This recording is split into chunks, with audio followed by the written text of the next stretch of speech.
آخری بات میں کہنا چاہتا ہوں، آپ سب حضرات کے علم میں ہوگا، کچھ دنوں پہلے عافیہ صدیقی مسلمان قوم کی غیرت کا امتحان ہے۔ عافیہ صدیقی بی بی جو 20 سال سے کافر و امریکیوں کی جیل میں قید ہے، کوئی جرم اس کا سوائے اس کے نہیں ہے، وہ اللہ کے دین سے محبت کرنے والی ہے، اس کے رسول سے محبت کرنے والی ہے۔ 20 سال بعد اس کی بہن کی ملاقات اس کے ساتھ ہوئی ہے۔ وہ بچے جو گود میں چھوڑ کے گئیں وہ آج جوان ہو گئے، اور بہن کو یہی کہا کہ خدا را مجھے اس جہنم سے نکالو۔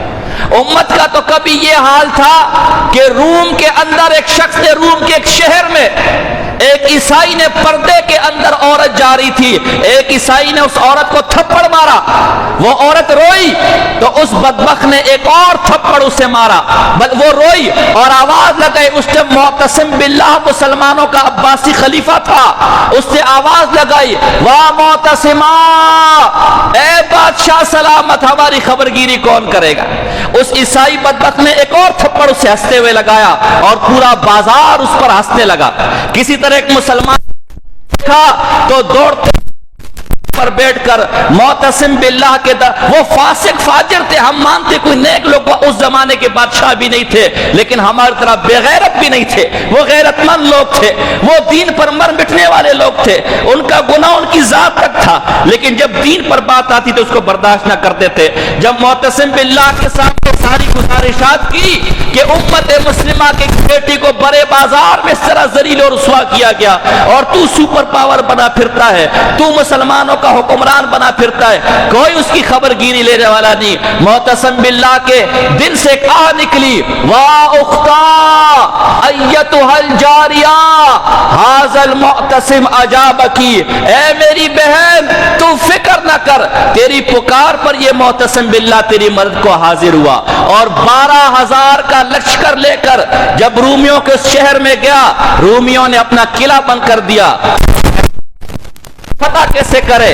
رات کو اپنی فوج کا جائزہ لینے کے لیے نکلا کہ میری فوج کی کیا حالات ہے، وہ جنگ کو لڑنے کو تیار ہے کہ نہیں، تو دیکھا ایک جھونپڑے کے اندر ایک لوہارا ہے جو گھوڑوں کی سموں کو بنا رہا ہے، اور ساتھ میں ایک بدصورت غلام ہے، وہ اس لوہے پر ہتھوڑا مارتا ہے اور کہتا ہے فی رأس المعتصم، یہ ہتھوڑا معتصم کے سر پہ لگے، یہ ہتھوڑا معتصم کے سر پہ لگے۔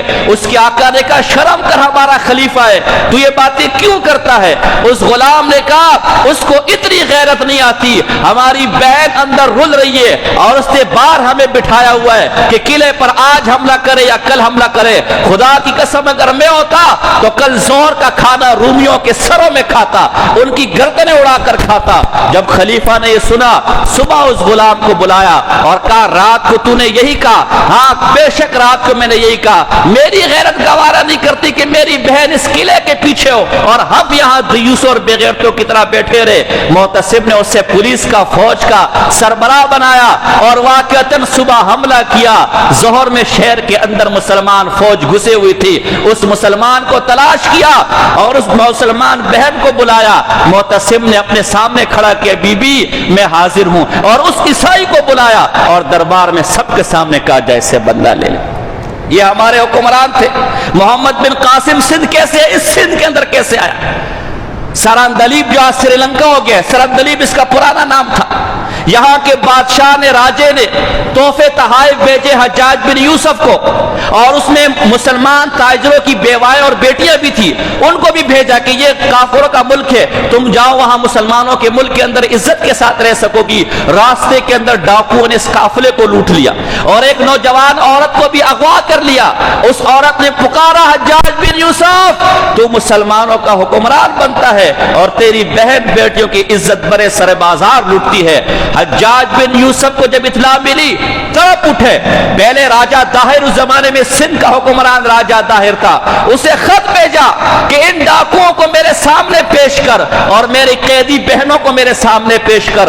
راجہ داہر بھی بدبخت تھا، مسلمانوں کا دشمن تھا، اس سے کہا میرا کوئی قابو نہیں ہے، ان ڈاکوؤں پر میرا کوئی زور نہیں چلتا۔ حجاج بن یوسف نے کہا کہ خدا کی قسم اگر پوری دنیا کو بھی تاراج کرنا پڑے اور اپنی بہن کو ان دشمنوں کی چنگلوں سے چھٹکارا دینے پڑے، میں اس کے تیار رہوں گا۔ اور وہ حجاج بن یوسف جس نے محمد بن قاسم رحمہ اللہ کو بھیجا اور ایک عورت کی پکار پر پورے سندھ کو فتح کر کے اسے آزاد کروا دیا۔ یہ ہمارے حکمران تھے، ہمارے بڑے تھے. آج 20 سال سے قید و بند کی صحبتوں کے اندر یہی بی بی عافیہ کی بہن کا میں نے بیان سنا.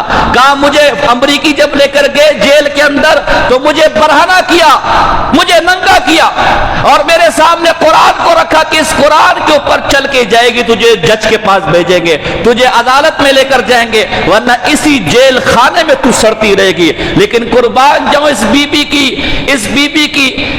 کی عفت پر، اس بی بی کی ہمت پر اور اس بی بی کے جذبہ ایمانی پر. کہا میں تو ویسے بھی بے عزت ہو گئی ہوں، میں تو ویسے بھی لٹ گئی ہوں، لیکن اللہ کی قسم جب تک جان میں جان ہے قرآن کی عزت اور قرآن کی ناموس پر حرف نہیں آنے دوں گی. میں مرنے کو تیار ہوں لیکن اس قرآن پر گزرنے کو تیار نہیں. اس کی بہن کا ایک اور میں نے بیان سنا، نام مجھے اس کا نہیں ہے، کوئی بڑی بہن ہے لیکن ان کا بیان میں نے سنا. کہ آخر دفعہ جب میری بہن سے بات ہوئی تو میری بہن نے مجھے کہا میں نے خواب میں رات کو رسول اللہ صلی اللہ علیہ وسلم کو دیکھا ہے، اور میں نے رسول اللہ صلی اللہ علیہ وسلم سے پوچھا یا رسول اللہ میرا یہ امتحان کب تک چلے گا؟ میں کب تک ان ذلیلوں کے ہاتھوں نچتی رہوں گی، لٹتی رہوں گی، اس جہنم میں کب تک رہوں گی؟ آج بھی جب وہ ملاقات کر کے آئی کچھ دنوں پہلے تو ایک ہی جواب تھا، مجھے اس جہنم سے نکال. سوچو تمہاری ماں بہن بیٹیاں کسی کے پاس ہو، تمہارے دل پر کیا گزرے گی، وہ تو کافروں کے پاس. رسول اللہ صلی اللہ علیہ وسلم نے فرمایا بی بی یہ تیرا امتحان نہیں ہے، تو امتحان میں کامیاب ہو چکی ہے. تو فرمایا رسول اللہ پھر؟ کہا یہ میری امت کا امتحان ہے کہ وہ تجھ پر کتنی غیرت کرتے ہیں، وہ تجھ ان کے چنگل سے نکالتے. اس لیے ہماری طاقت میں نہیں ہے کہ ہم بم باندھیں اپنے جسم سے، ہم کمزور مسلمان ہیں، ہماری طاقت میں یہ نہیں ہے نا، اللہ نے ہمیں اس کا مکلف بنایا، یہ ہمارے حکمرانوں کا کام ہے. کوئی مشکل نہیں اگر ہمارے ایک ڈاکٹر آفریدی، یہاں نام مجھے اس بدبخت کا نہیں ہے، امریکہ کے ایجنٹ تھا، آفریدی اس کے نام کے ساتھ آتے، وہ گرفتار ہوا، امریکہ اس کے چھڑانے کے لیے آ گیا. ریمنڈ ڈیوس گرفتار ہوا، قتل کر کے گرفتار ہوا، راتوں رات اپنے شیری کو اٹھا کے لے گئے. حکومت کے لیے اپنے شیری کو آزاد کرنا کوئی مشکل نہیں ہے، لیکن حکومت اگر سنجیدگی سے سوچے. ہماری طاقت میں صرف بات کو اٹھانا ہے، بات کرنا ہے. آپ کی طاقت میں صرف پیغام پہنچانا ہے، بات کرنا ہے. جتنی آپ کی طاقت ہے، آپ کی طاقت میڈیا کے اندر ہے، آپ کی طاقت سوشل میڈیا کے اندر ہے، آپ کی طاقت ممبر و محراب کے اندر ہے، آپ کی طاقت سرکار کے اندر ہے، آپ کی طاقت سیاسی جماعت میں. اس میڈیا کا بڑا زور ہے، بڑے بڑے ظلم ہوتے ہیں، لیکن جب میڈیا پر آتا ہے تو حکومت بھی پیچھے ہو جاتی ہے. اگر میڈیا میں آپ کی بات چلتی ہے، آپ اسے میڈیا میں اس مسئلے کو اٹھائیں. حکومت میں آپ کی بات چلتی ہے، آپ کی پارٹی میں اگر آپ اپنے پارٹی کے عہدیدار، اپنے پارٹی کے بڑوں تک سیاسی جماعتیں اگر مل بیٹھ کے کر لے، سب کچھ کر سکتی ہے دنیا کی طاقت کے حد تک. اس لیے ہمارے ذمہ صرف اتنا ہے کہ ہم اپنی بہن کے لیے آواز اٹھائے. جہاں تک ہمیں کم سے کم یہ تو ہونا، یہ تو نہیں کہ آواز چھوڑو بغیرتوں کی طرح خاموش بنے بیٹھے. ہم آپ سے نہیں کہتے جا کے لڑ کر آئے، ہم آپ سے نہیں کہتے جا کے خودکش معاذ بن کر آئے، ہم آپ سے نہیں کہتے جا کے پھٹ کر آئے. اتنا مطالبہ قیامت میں اللہ آپ سے، آپ کی طاقت لا یکلف اللہ نفسا الا وسعها، اللہ نے کسی انسان کو اس کی طاقت سے زیادہ کا مکلف نہیں بنایا. ہمارے پاس یہ زبان ہے، ہمارے پاس ہاتھ ہے، یہ زبان جہاں تک آپ کی چل سکتی ہے، یہ ہاتھ آپ کا جہاں تک چل سکتا ہے، جہاں تک اپنی بہن کا مقدمہ لڑ سکتے، جہاں تک پیغام پہنچا سکتے. 1 سے 2، 2 سے 10، 10 سے 20، 20 سے قطرہ قطرہ سمندر بنتا ہے. کیا پتہ ہماری حکومتوں کو، کیا پتہ وہاں کی حکومتوں کو غیرت آئے، شرم آئے، انسانی حقوق کے علمبرداروں کو اس طرح 20 سال سے انسانیت رلتی ہوئی اور انسانیت کا تماشا بنتے ہوئے اس پر حیا اور شرم آ جائے. اور کیا پتہ ہماری اس کوششوں سے ہماری بہن رہا ہو کر واپس آ جائے. اور کچھ نہیں کر سکتے، کم سے کم دعا تو کر سکتے. اللہ نے دعا میں بڑی طاقت رکھی ہوئی ہے، کم سے کم دعا میں تو کر سکتے. جیسے آپ کی بہن کسی مشکل میں، لوگ ہمارے پاس آتے ہیں، میری بہن کا مسئلہ، میری بیٹی کا مسئلہ. جیسے آپ کی بہن بیٹی مشکل میں، تکلیف میں، مسلمان بہن بھائی سب آپس میں بہن بھائی ہیں. حضور نے فرمایا مسلمان کی مثال ایک جسم کی طرح ہے. جسم کے کسی ایک حصے میں درد ہو، پورے حصے میں درد محسوس ہوتا ہے.